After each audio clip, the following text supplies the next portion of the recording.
නීති විරෝධීව මෙරට ගෙනූ බව කියන රුපියල් කෝටි 3කට අධික වටිනාකමකින් යුත් සුඛෝපභෝගී වාහන දෙකක් බණ්ඩාරගම ප්‍රදේශයේදී පොලිස් භාරයට ගෙන තිබේ. වානදුර වලාන දූෂණ මර්දන ප්‍රහාරක බලකාය පැවසුවේ කළුතර දිස්ත්‍රික්කයේ හිටපු ප්‍රබල දේශපාලනඥයෙකුගේ සමීපතමයෙකුට මෙම වාහන අයත් බවය. මෙම වාහන දෙක අතරට මොන්ටෙරෝ වර්ගයේ ජීප් රථයක් සහ කැරවන් වර්ගයේ වෑන් රථයක් අයත් බව පොලිසිය පවසයි.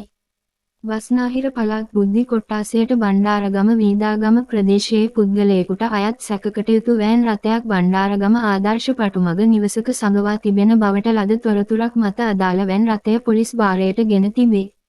එම වෑන් රථයේ සවිකර ඇති ලියාපදිංචි අංකයම හොරණ මිල්ලනිය ප්‍රදේශයේ තවත් වාහනයක් ඇති බවට ලද තොරතුරු ලැබී ඇතැයිද එය නිත්‍ය ලෙස ලියාපදිංචි කර ආරක්ෂක අංශයක සේවය කරන පුද්ගලයෙක් පරිහරණය කරන වාහනයක් බවට සිදු කළ මූලික විමර්ශනවලදී මේ වන විට අනාවරණය වී ඇතැයිද පොලිසිය පවසයි.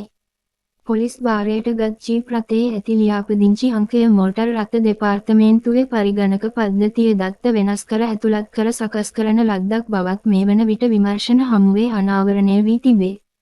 සිද්ධිය සම්බන්ධව පානදුර වලාන මධ්‍යම දූෂණ මර්දන ප්‍රහාරක බලකාය වැඩිදුර පරීක්ෂණ පවත්වයි.